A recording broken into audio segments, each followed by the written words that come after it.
వాళ్ళ ప్రభావం న్యూట్రాలిటీతో ఇన్ఫ్లుయెన్స్ పట్టుకోవటానికి మాట్లాడు. అమెరికా కూడా ఏం తప్పు చెప్పలేదే ట్రంప్. నేను సపోర్ట్ చేస్తాం, టెర్రరిజం ఎత్తడం ఎదురో తెలుసు. నాకు ఇద్దరు ఫ్రెండ్స్ అంటాడు కదా. కాదు ఇద్దరు ఫ్రెండ్స్ అంటాడు, ఎలా కుదురుతుంది? కాకపోతే ఏమంటాడు, పాకిస్తాన్ నాకు విరోధి అంటాడు. ఇప్పుడు కూడా అమెరికాకు బేస్ ఉన్నది. అలాగ అన్నాడు అనుకో, ఇంకా వాళ్ళకి ఏం ప్రభావం ఉండదు. ఎప్పుడైతే పాకిస్తాన్ అమెరికా సాయం చేయనాడు వెనకాల తిరుగుతున్నారు కదా. అన్నిటికంటే ముఖ్యం ఏంటంటే ఈ దౌత్య మార్గాలు అన్నీ ఎప్పుడు పనిచేస్తాయి. అది మనకు అనుకున్నట్టుగా జరగలేదు, వదలకూడదు, పనిచేస్తా పోవాలి. నేను ఒకటే మాట చెప్తున్నా, యుద్ధానికి మనం రెడీగా ఉన్నాం. పాకిస్తాన్కి ఆల్రెడీ నేను వార్ డిక్లేర్ చేశారంటున్నా. ఆల్రెడీ మనం డిక్లేర్ చేశాం. 60 సంవత్సరాలు బట్టి నోరు మూసుకున్నది, ఈవేళ బయటకు వచ్చింది కదా. ఎంత ఇంపార్టెంట్ ఇష్యూ. నీకు నీరాప్ చేసేస్తున్నా, ఒక్క చుక్కెళ్ళదు. సిఆర్ పాటిల్ ఇరిగేషన్ మినిస్టర్ అన్నాడంటే ఇది చాలా గొప్ప విషయం. పాలసీ మారిపోయింది, పాలసీ మొత్తం మారిపోయింది, భారతదేశం పాలసీ. అది మనం మర్చిపోకూడదు. స్టెప్ బై స్టెప్ వెళ్ళాలి. మనం తొందరపడి ఒక లెంపగాయాలను కొట్టేస్తే తిరిగి వాళ్ళు ఏ రాయి ఇస్తున్నా మనం తట్టుకోలేము. నేను ప్రిపేర్ అవ్వడం తర్వాత చిన్న విషయం అడుగుతున్నాను రిషి గారు. ఫిబ్రవరి 23న ఏం జరిగింది ఈ సంవత్సరం? పాకిస్తాన్తో క్రికెట్ ఆడి అందచందాలుగా తిరిగి భుజాల మీద రాసుకుని భోజనం చేస్తే ఏం సీరియస్నెస్ ఉన్నది భారతదేశానికి? జనాన్ని చచ్చిపోమని చెప్పడానికి ఏం మాట్లాడతారో? ప్రతి దుబాయ్కి వెళ్ళి ఇక్కడికి వెళ్ళి మన ఫిలిం స్టార్ వాళ్ళతో గెంతలేసి చేస్తే ఏంటి మీరు చెప్పేది?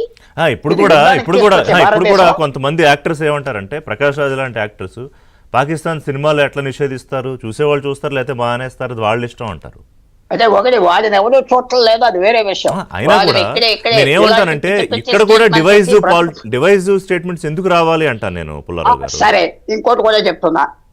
అమెరికా దగ్గర ఒక చట్టం ఉన్నది, కన్సార్టింగ్ విత్ ఎనిమీస్. అంటే నువ్వు విరోధులతో తైతక్కలాడితే మన దేశంలో ఎందుకు పెట్టలేదు? ఇవాళ కాన్స్టిట్యూషన్ దానికి కావాలి, కులానికి కావాలి. తర్వాత ఇంకోటి కూడా పాయింట్ చెప్తున్నా. యుద్ధానికి రెడీ అంటున్నారు.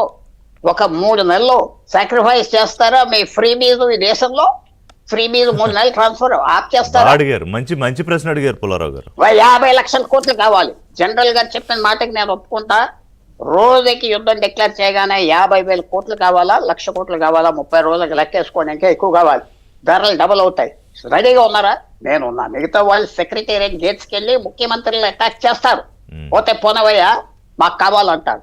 అలా ప్రజలు తయారవ్వం. కాబట్టి రాజ్యాంగంలో కూడా ఒక పాయింట్ పెట్టాలా వద్దా అందరూ ఆలోచించాలి. ఏ ప్రభుత్వం అయినా కాశ్మీరు మన మెత్త స్థానాలు తిరిగి వచ్చే వరకే వాళ్ళ డ్యూటీ. అది కాంప్రమైజ్ అవుతారంటే ప్రెసిడెంట్ ఆ గవర్నమెంట్ డిస్మిస్ చేయాలని కూడా రావాలి. ప్రజలకు మైండ్ ఎక్కాలి.